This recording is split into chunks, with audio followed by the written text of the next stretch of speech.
Por que as pessoas buscam o xamanismo? O que fazer quando tentamos de tudo e as coisas não dão certo? Quais os critérios para escolhermos um bom facilitador de jornadas xamânicas? Essas e outras perguntas serão respondidas por Wagner Frota, membro fundador do clã Lobos do Cerrado, representa no Brasil a tradição iniciática nativa andina, escritor, shamanic healing e sociólogo brasiliense, autor de diversos livros, entre eles Xamanismo nos Andes. Gravamos esta entrevista extra sobre xamanismo visceral logo após a gravação da sua palestra para o Xamãs Connect, o Congresso Internacional de Xamanismo na Internet, que reúne mais de 100 grandes condutores xamânicos do Brasil e representantes de 18 países. Se você tiver dúvidas sobre o tema abordado, a melhor forma e a mais rápida é enviar um áudio por WhatsApp para o número 11 98880 1545, 11 98880 1545. Lembre-se de curtir o nosso canal e compartilhe o link deste vídeo com os amigos. Que as melhores energias cheguem até você.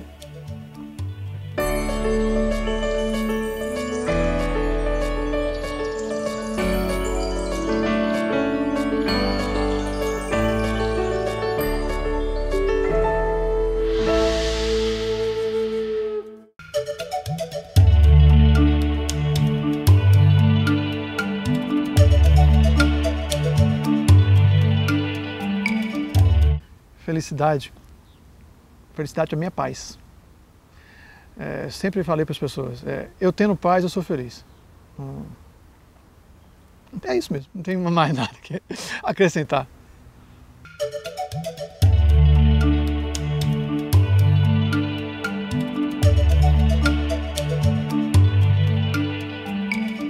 A lenda andina.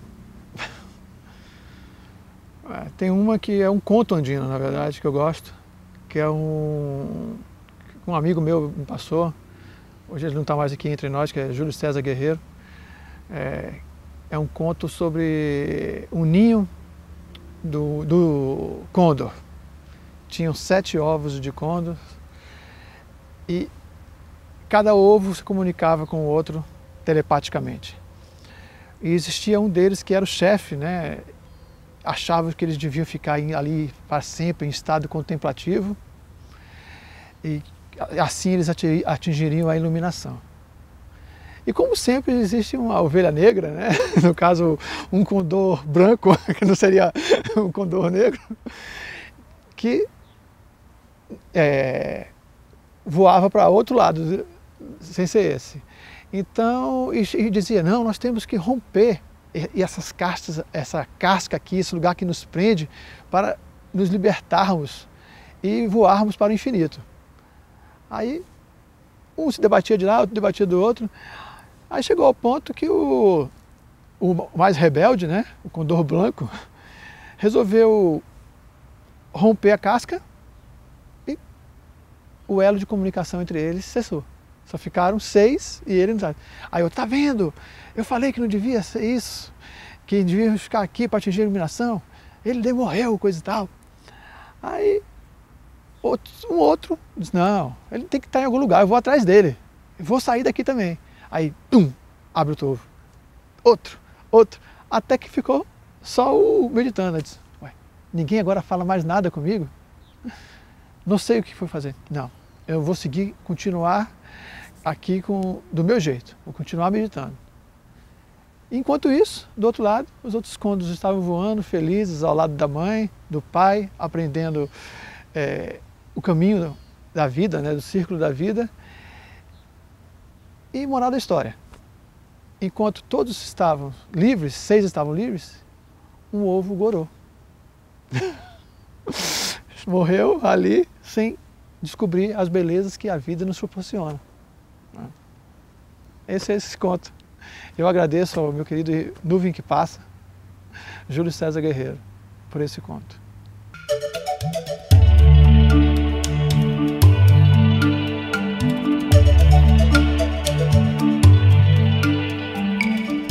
O xamanismo ele é a prática espiritual mais antiga do mundo, né, do planeta Terra. Inclusive, recentemente foi descoberto na Polônia um corpo datado de carbono de 50 mil anos antes de Cristo, de uma mulher enterrada junto com a raposa, que os estudiosos acreditam ser de uma xamã. E as lendas siberianas que narram que na primeira história, o primeiro xamã foi uma xamã. A primeira xamã, a mãe primordial do xamanismo, né? E essa prática foi, através dos povos nativos, foi evoluindo em cada continente, né? E são práticas exatamente que faz a ligação com o espiritual, né? Muitas pessoas, inclusive, acreditam que o xamanismo ele é uma religião. Eu não considero como isso, tá? Por que não? Porque a religião vem da palavra religare, né?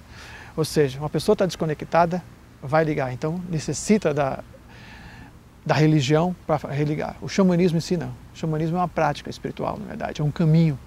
Como o budismo também é um caminho. Outras pessoas também confundem o budismo com uma religião. Não, é um caminho, é uma filosofia de vida, né?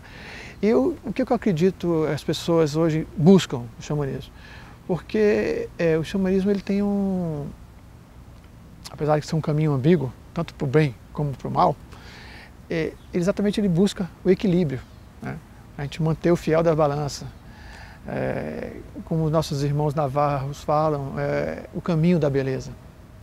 Viver em harmonia com todas as coisas, viver em harmonia com nossos irmãos ao nosso redor, respeitar principalmente a nossa Mãe Terra, né? E eu acredito exatamente que as pessoas hoje elas estão afastadas de religião, inclusive, afastadas de você mesmo, né? Então o xamanismo ele aglutina exatamente uma série de conhecimentos e faz com que a pessoa tenha uma meta, tenha uma diretriz, né? Não uma coisa dogmatizada. Nesse caminhar, né, as pessoas, como eu falei, não tem regras, né? Mas, por exemplo, eu gosto muito de uma técnica xamânica que é a roda da medicina, a roda sagrada. E na roda sagrada a gente trabalha, vamos dizer, com aquela cruz central, com os 4 caminhos, né, das direções, as direções sagradas, que tem diversas tradições. Só que o seguinte, né, apesar de a gente trilhar diversos caminhos, chega um momento que não adianta a gente ir para frente, ir para trás, para cima, para baixo, para os lados. A gente tem que olhar dentro de si, né? O autoconhecimento, aquele enigma daquela esfinge, decifra-me, eu te devorarei. Exatamente, a gente tem que nos encontrarmos dentro de nós mesmos, escutar aquela palavra que vem do nosso coração. Por isso que o caminho do xamanismo, muitos chamam de o caminho do coração. Inclusive tem aqui nos Andes, nós temos uma história, quando o Espírito Sagrado de todas as coisas criou o mundo, ele chegou a uma série de preces, de orações dos filhos, de nós humanos, para eles, né? Sempre pedindo algo, sempre pedindo, eu quero luz, eu quero comida na mesa. E aí chegou um momento que ele estava cansado, ele queria se esconder.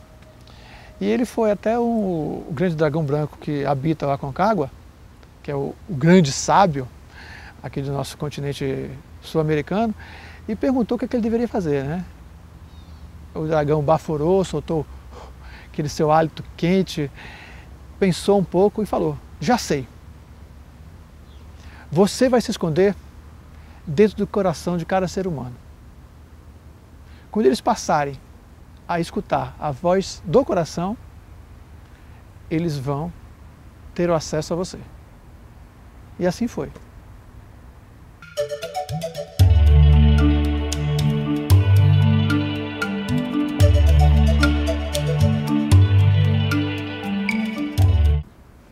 Existem diversas técnicas, né? Diversos instrumentos, isso depende muito das tradições. Um instrumento natural, que é universal, é o tambor, né? O tambor que muitos chamam que representa o cavalo do xamã, o que vai levar ele a outras dimensões da realidade, a outros mundos, outros universos. Mas o tambor, ele representa, além disso, como ele é feito da casca da bétula originalmente, né? A bétula é a árvore da vida para as tribos siberianas.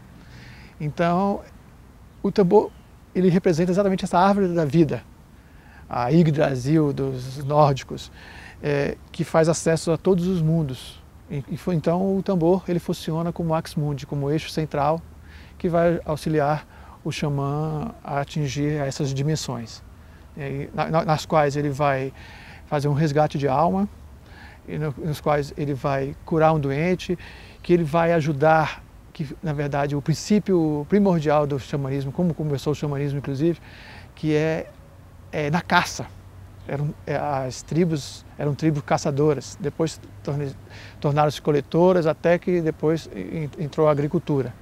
Mas antes, o xamã, em seus voos xamânicos, seus voos estáticos, né, na verdade, eles iam até o mundo inferior, ou então o oceano, encontrar o mestre dos animais ou a senhora dos animais, e lá negociar a liberação desses animais para a sua comunidade, né? Inclusive, existia um casamento espiritual. No caso, uma xamã casaria com o mestre dos animais e o xamã, o masculino, casaria com a senhora dos animais. Mas independente disso, também poderia haver o casamento, vamos dizer, homoafetivo espiritual. Isso porque no xamanismo não existe esse separatismo, tá? Tem que respeitar a pessoa como ela é. Na verdade, aqui só é uma vestimenta, né? Então, se aqui eu sou homem, mas eu quero me relacionar com homem, vou me relacionar. Isso, no xamanismo não existe proibição, não existe regra, né? Outro instrumento muito comum, principalmente aqui nas Américas, aqui na América do Sul principalmente, é o chocalho, o maracá, dos nossos irmãos guaranis, que também vem da árvore, né? Vem de um galho de uma árvore, e a cabaça, ela representa o mundo, ela representa, na verdade, o universo. Dentro, as pedras, ela tem a representação, as pedras, os cristais, têm a representação das estrelas. E os xamãs, os pajés, né, aqui, eles quando sacodem, eles exatamente estão agitando as estrelas, tá? Eles estão fazendo com que os aliados espirituais que estão ao nosso redor venham ao encontro dele para ajudar, né? Xamãs também usam outros instrumentos musicais, como a flauta, como aquela flauta dos australianos, de didgeridoo, e outros instrumentos, né? Mas, por exemplo, as vestimentas também é muito importante para os xamãs, que alguns usam a servilheira de um alce, de um veado, outros usam um capuz de um lobo, que são seus animais aliados, trazer exatamente a energia daquele do seu totem, né? Para uma cura, né? Para um momento que está vivendo. Mas um fato que poucos também desconhecem é que antes eles não eles em suas cerimônias xamânicas realmente eles não se vestiam. Os siberianos eles faziam as cerimônias nus, pelados, que os nossos irmãos ucranianos chamam vestidos de lua, né? E era aquele ambiente gélido, né? Baixo de neve, menos 25, menos 30, menos 40 graus. Eles dançavam ali, tocando o seu tambor, algumas vezes consumindo umas plantas, o pessoal chama de alucinógenas, mas a gente sabe que não é, são enteógenos, né? Como a Amanita muscaria na Ásia, aqui os cogumelos mágicos da Maria Sabina mexicano, que é a carne de Deus que chama, o achuma, que é o cacto de São Pedro nos Andes, a ayahuasca, tão famosa aqui na Amazonas, que engloba toda a América do Sul principalmente, né? Mas muitos nem usavam essas plantas, apenas dançavam, e nessa dança havia como é que se diz, a oxigenação do cérebro ia ficando mais fraca, e eles entravam em estado de êxtase, assim, tá? Realmente é assim que o xamã precisa, uns defendem que só o tambor, não, só o tambor não, tem que haver um desgaste, haver uma fadiga, através da dança, através do canto, através de correr, né? Tem gente que realmente prefere uma bengala, que é usar uma planta exatamente para cortar o caminho, é um caminho válido também, né? Mas o caminho do xamã realmente é esses caminhos que eles fazem as cerimônias nus, né? Basicamente são esses instrumentos, né? Existem outros, mas assim, relacionados a cada tradição, né? Por exemplo, uns usam, por exemplo, um tronco como as xamãs matis, dos Maputes, que a maioria são mulheres, elas usam um tronco que chama-se Hewi, que é uma escala, é uma escada. Então elas vão subindo os degraus, lá em cima elas chegam e tocam o tambor para falar com os deuses. E assim ela tem os voos estáticos dela. É isso.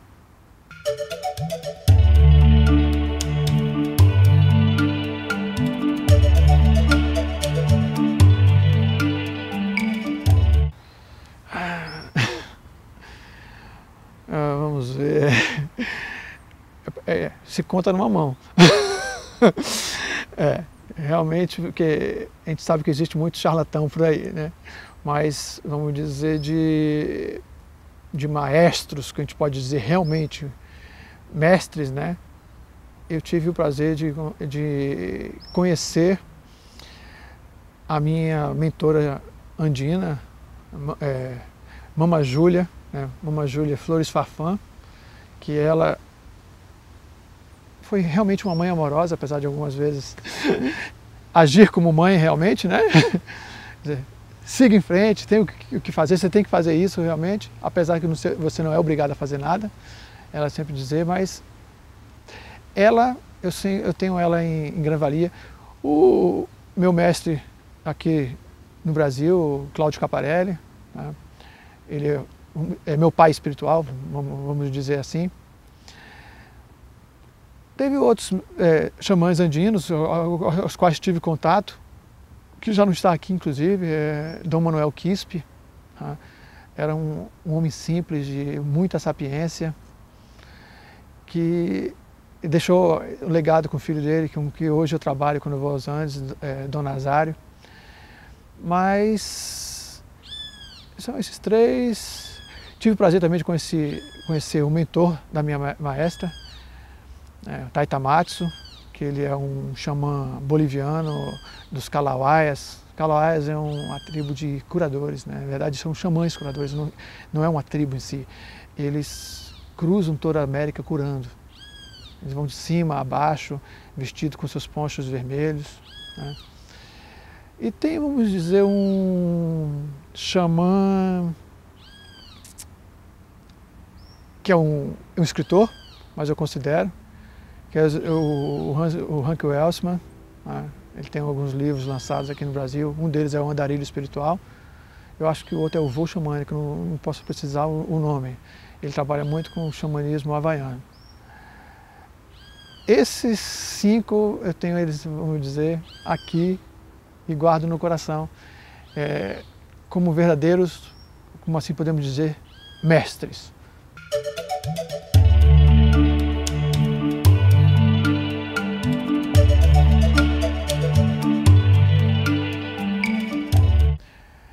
É complicado. Na verdade, eu faço ao contrário, porque vem muita gente pedir orientação a mim, e não é todo mundo que orienta. Eu acho que a pessoa realmente, você tem que sentir a energia da pessoa, se a pessoa realmente está sendo sincera na sua busca. Porque muitos querem entrar nesse caminho e lucrar com o caminho, né? E lamentavelmente isso acontece muito, né? O que a minha amiga saudosa Vera Tanka falava, a xamania está aí, e cada vez aumenta mais. Então, muitas pessoas fazem isso e eu acredito que... Eu acho que exatamente essa sinceridade que eu busco no meu orientado, vamos dizer assim, as pessoas devem buscar no seu orientador. né, no seu mentor. Ver a sinceridade, procurar ver a idoneidade dela. Tá? Não vamos dizer que tem 100%, ninguém é perfeito. Então sempre vai ter uma pessoa ou outra que vai falar, Wagner, o Jaguar Dourado, não, esquece esse cara é charlatão, entendeu? Picareta. Mas muitos outros vão falar bem. Então a gente tem que colocar realmente, e aquela história que a gente fala, sentir a voz do coração. Né? Eu acho que isso, na verdade, pelos meus mestres, eu não escolhi. Eu fui escolhido por eles. Né? Então, do nada, assim, Mama Júlia começou a conversar como se estivesse conversando com uma outra pessoa. E quando eu vi, eu já era um aprendiz dela. Foi uma coisa que foi envolvendo, naturalmente. Eu não cheguei lá e disse, eu quero ser um líder espiritual andino. Não. Ela foi. Aí ela falou, volta aqui ano que vem. Tá. Só paga a sua passagem, você vai ter casa e comida aqui. Eu fui. Ela me ensinou a mexer com as ervas andinas, né? Lamentavelmente, eu sei pouco das ervas do nosso país. Eu trabalho mais com as andinas. Mas o meu trabalho é esse como um líder espiritual andino, né?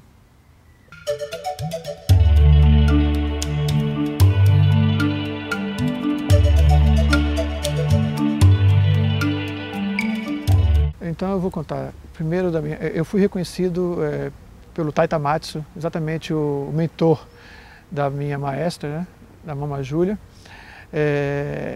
Eu fui reconhecido por ele. Ela chegou um momento que ela falou, eu quero te apresentar uma pessoa, e pediu que eu fosse a Paucartambo encontrá-lo. Então ele me conheceu, começamos a andar juntos, não houve ensinamento assim entre os dois, né? Na verdade, o único ensinamento que ele me fez foi que nós deveríamos respeitar o nosso continente, né? Eu trabalhava seguindo o hemisfério norte, no sentido horário, e ele explicou para mim que deveríamos seguir o sentido... Seguir as palavras dentro do xamanismo não é boa. Tá? Seguir parece uma coisa de religiosa, na verdade trilhar a roda do sul, que é o sentido anti-horário, que é como os cipós enrolam na árvore aqui, como o sol nasce ao leste, ao meio-dia ele está mais a norte, se põe a oeste e à noite ele está no sul. Então todos os trabalhos dos nativos sul-americanos são nesse sentido, anti-horário. E conversamos, ele perguntava uma série de coisas, né? Eu respondia, na verdade, ele foi me avaliando, isso foi uma prova oral. E até que ele chegou um momento que, no nascer do sol, lá em Três Cruzes, o sol bateu primeiro, eram 2 sóis. Tem uma região incrível lá que nascem 2 sóis. O primeiro sol, ele nasceu, bateu aqui no meu terceiro olho, né? E quando o segundo sol nasceu, bateu no meu peito. Isso, para eles, é considerado uma iniciação. É o Ratum Karpai, a grande iniciação. E nesse momento exatamente que ele me contou a história de toda a tradição iniciática nativa andina, né? Que segundo ele, ela vem das origens de Tiwanaku. Tiwanaku, a gente sabe hoje em dia que é uma cidade que fica hoje na Bolívia, né? Que era às margens do Titicaca. O Titicaca hoje está a 30 quilômetros de Tiwanaku. Mas as águas do Tiwanaku, antes do grande dilúvio, chegavam até Tiwanaku. E o grande dilúvio, que a gente lá chamamos de Unupachacuti, que é o dilúvio bíblico, ocorreu mais ou menos 5.000 anos antes de Cristo. A gente não pode precisar mais ou menos nisso. E Tiwanaku sobreviveu. E nessa sobrevivência, eles começaram a, vamos dizer, a criar uma escola espiritual andina, né? que veio ser a Tina, a tradição iniciática nativa andina, que abarca a série de conhecimentos dos povos originários de toda a América, tá? Abarca principalmente da América do Sul, mas tem até um pouco, inclusive, da América Central, tá? Como dos Nauás, fala-se muito do Nagual e no Tonal, nos Andes também. E dizem que esse conhecimento veio através de um lemuriano, tá? Que é o que esse lemuriano é o senhor dos bastões em Tiwanaku, que fica no Inti Punco. Tem uma estátua que alguns dizem que é representação do deus Inti, do deus Sol, que ele segura dois báculos, né? Dois bastões, que é o bastão do poder e do conhecimento. Alguns intitulam ele como Wiracocha, que o Wiracocha seria o Deus Supremo andino. E esse Aramumuru, esse lemuriano, que alguns chamam também de Tunupa, que é o ordenador do mundo andino, né? Ele saiu em peregrinação por toda a América, criando a vida aqui. Primeiro ele saiu indo na direção sudeste, na onde estava, em Tiwanaku, desceu e foi até a Lagoa dos Patos, no Rio Grande do Sul, né? E depois voltou subindo, passando novamente por Tiwanaku e chegando até a região de Cajamarca, em Tumbes, onde sumiu. O Wiracocha, inclusive, um dos nomes de Wiracocha é a espuma do mar, porque ele some no mar.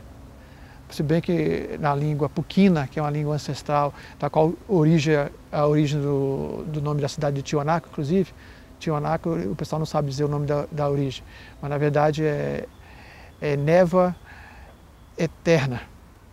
Tiwanaku significa isso. O Wira é fogo e Cocha é água na língua puquina. Fogo e água. É o princípio masculino e o princípio feminino. E nos Andes a gente tem muito isso, essa paridade, o pariverso, nós não chamamos o universo. É uma energia feminina e masculina primordial.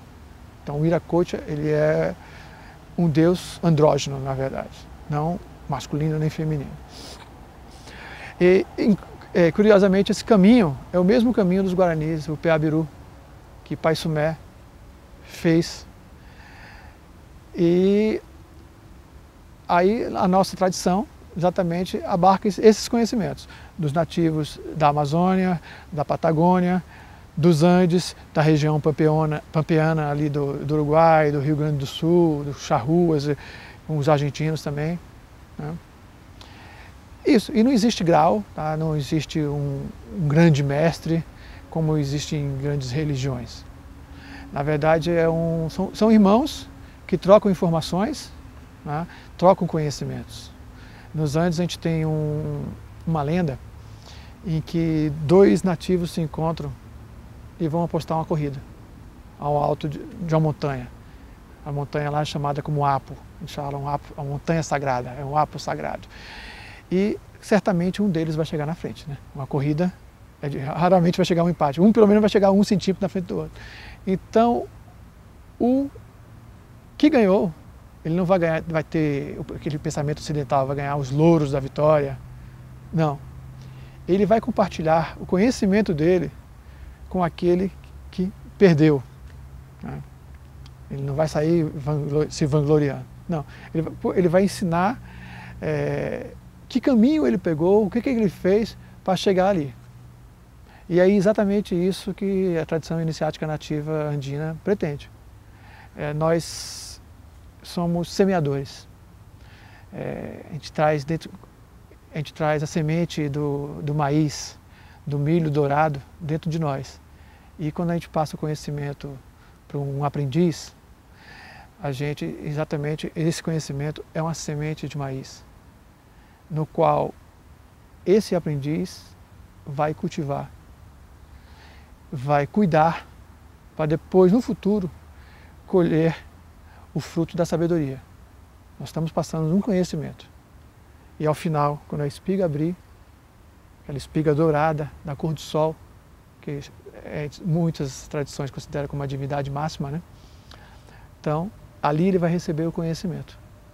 E aí, exatamente isso que o Tata Inti me passou, quando ele encostou a sua testa na minha e falou: agora você é um líder espiritual da tradição iniciática nativa andina. E me colocou como representante aqui no Brasil dessa tradição. Essa é a história.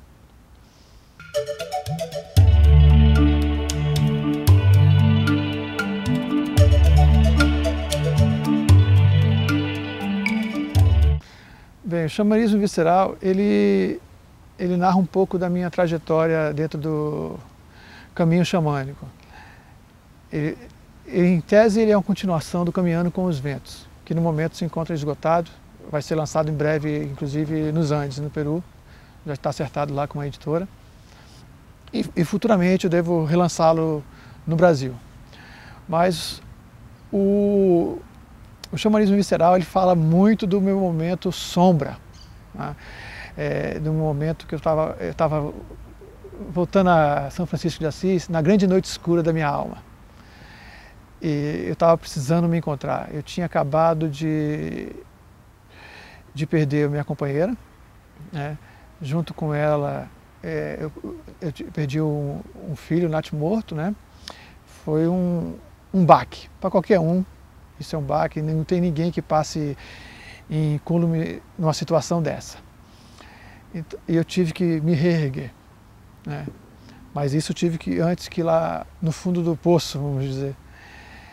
E o xamanismo, como sempre, foi aquela luz, me forneceu exatamente as técnicas, as práticas, para eu conseguir isso. Eu tive exatamente que encontrar com a minha sombra, né? Ter aquele diálogo, aqueles puxões de orelhas, de como eu deveria proceder, né? Que eu teria o livre-arbítrio de continuar onde eu estava, ou então seguir adiante, né? Como diz minha maestra, adelante, adelante. E, então, é um livro punk, mas narra os bons momentos também, não é um livro trágico. Passando os 5 primeiros capítulos, ele suaviza mais, depois as coisas vão melhorando, né? E mostra muito do meu aprendizado andino, né? Com minha maestra, com outros mentores que encontrei no caminho também. E mostra um pouquinho também do o início do meu trabalho aqui como um líder espiritual. No caso, eu falo muito de Maceió, que é onde eu morava na ocasião, no Altiplano Alagoano, onde eu realizava os meus trabalhos, onde tinha um grupo lá, apesar de vir sempre Brasília fazer alguns workshops, a Belo Horizonte também fazer outros, mas ele trabalha nisso. E ele culmina numa viagem minha exatamente a da minha iniciação, só que eu não cito ela neste livro, tá? Que foi exatamente quando eu voltei a trabalhar levando grupos para jornadas xamânicas nos Andes, né? E mostra a minha trajetória exatamente xamânica, né? O encontro de almas com a minha esposa atual, né? Que eu a reconheci como companheira de batalhas de outras vidas. E eu finalizo ele com o encontro com a morte, né? Ao qual eu reconheço exatamente como vou morrer, né? O que vai se passar depois. Na verdade, eu vou além do tempo e o espaço, ao qual chamamos nos Andes de Taipaipacha, que é o útero cósmico, né? Agora, é melhor agora ler, senão eu vou contar toda a história.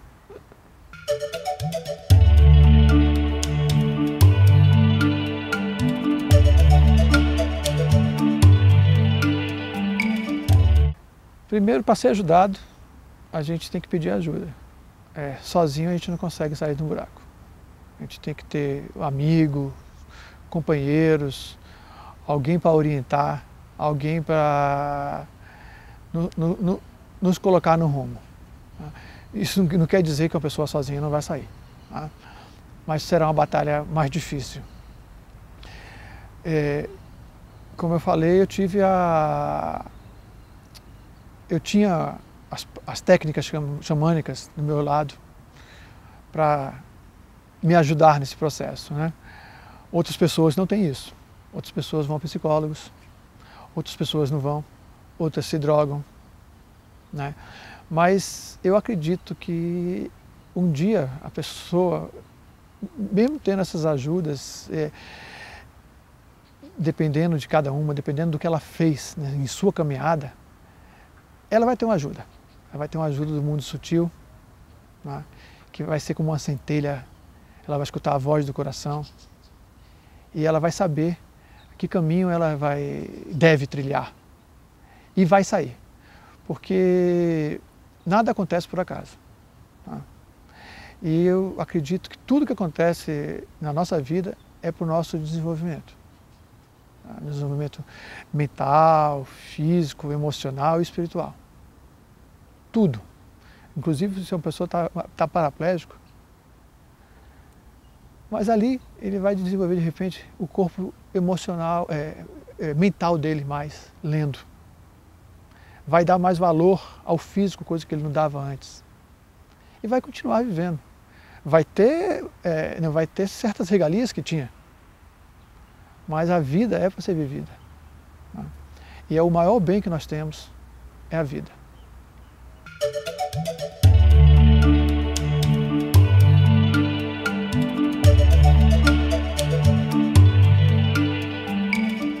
A prática básica dentro do xamanismo para mim é a saudação às 4 direções sagradas, né, em que nós pedimos, invocamos ou evocamos aquela energia do vento leste, do vento norte, do oeste, do sul, para que venha até nós e compartilhe o seu conhecimento. Cada uma delas tem vamos dizer, uma virtude, né? A iluminação ao leste, o lado emocional no norte, o lado físico do guerreiro no oeste, que nos ensina a enfrentar o medo, por exemplo, a força do jaguar. Eu gosto muito exatamente do jaguar, né? Eu gosto de fazer uma dança, que eu pego o meu maracá, sacudo, e eu trabalho muito com a energia, faço do casamento alquímico, do céu com a terra. Trabalho com a energia vermelha da terra e a energia amarela, dourada do sol. E evoco essas duas energias a circularem dentro do meu ser, subindo pelas minhas pernas a energia vermelha e descendo pelo topo da minha cabeça a energia amarela, até me transformar o meu corpo num laranja, como se fosse uma grande bola de fogo.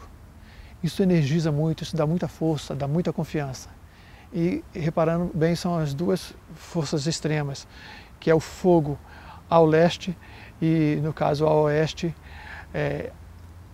a terra, a cor vermelha, o amarelo e o vermelho. Então essas duas energias antagônicas assim em direções, mas elas fazem um casamento alquímico, que nós chamamos. O mesmo poderia acontecer exatamente com a água e com o ar, mas eu gosto mais dessa exatamente porque os nossos pais supremos, os pais cósmicos, é a nossa Mãe Terra e o Pai Céu. Então, eu gosto muito de trabalhar, que é o caminho que nós chamamos o caminho espiritual, que ele vai do físico no oeste ao espiritual, à iluminação no leste. Inclusive, se vocês quiserem, vocês podem baixar essa saudação aos 4 ventos no PDF aqui abaixo da página. Vocês clicam no link e vai baixar um PDF para vocês da saudação que eu faço aqui no Hemisfério Sul.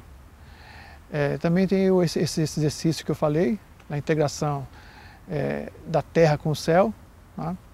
Também está linkado aqui abaixo.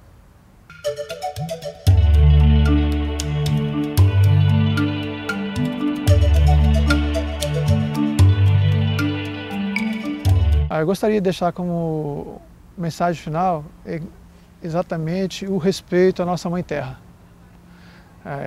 Nós temos que sermos conscientes de que temos que cuidar dela. Na verdade, todos nós somos guardiões da Terra.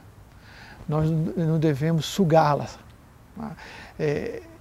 Houve uma série de devastações no nosso planeta anteriores, já passamos por 4. Pelo fogo, pela própria terra, pelo ar, e o último foi pela água. Não sabemos o que vai acontecer.